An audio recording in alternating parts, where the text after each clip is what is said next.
ನೋಡಿ, ಕುಕ್ಕರ್ಗೆ ಹೆಸರು ಕಾಳು ಹುಸುಳಿಗೆ 1 ಕಪ್ನಷ್ಟು ಮೊಳಕೆ ಬಂದಿರುವಂತಹ ಹೆಸರು ಕಾಳನ್ನ ತೊಗೊಂಡಿದ್ದೀನಿ.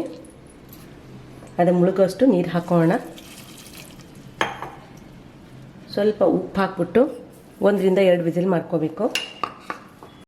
ನೋಡಿ, ವಿಸಿಲ್ ಬಂದು ಕುಕ್ಕರ್ ಕೂಲಾಗಿದೆ. ಕಾಳು ಇವಾಗ ನೀಟಾಗಿ ಬಂದಿದೆ.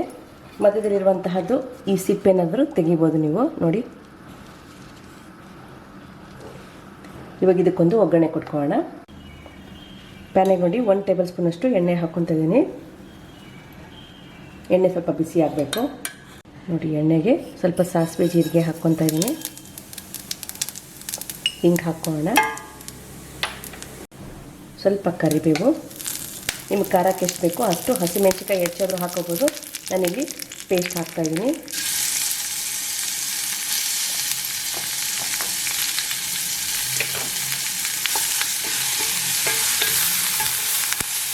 ನಂತರ ಅರಿಶಿನ, ಸ್ವಲ್ಪ ಧನಿಯಾ ಪುಡಿ ಹಾಕ್ಕೊತಾ ಇದ್ದೀನಿ. ಜೊತೆಗೆ ಸ್ವಲ್ಪ ಜೀರಿಗೆ ಪುಡಿ ಇದೆ.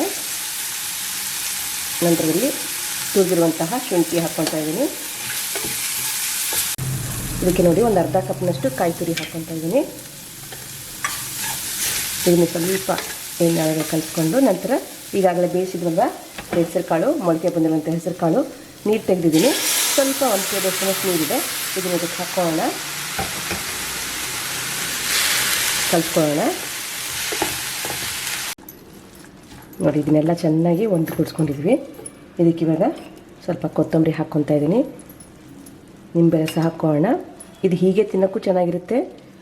ರಾಗಿ ರೊಟ್ಟಿ ಜೊತೆ ತಿನ್ಬೋದು, ಜೋಳದ ರೊಟ್ಟಿ ಜೊತೆ ತಿನ್ಬೋದು, ಚಪಾತಿ ಜೊತೆನೂ ಚೆನ್ನಾಗಿರುತ್ತೆ. ನೋಡಿ, ಇವಾಗ ಮೊಳಕೆ ಬಂದಿರುವಂತಹ ಹೆಸರು ಕಾಳು ಹುಸುಳಿ ಸಿದ್ಧವಾಯಿತು. ಸರ್ವ್ ಮಾಡ್ಕೊಳ್ಳೋಣ. ಹೆಸರು ಕಾಳು ಹುಸುಳಿ ಸಿದ್ಧವಾಗಿದೆ.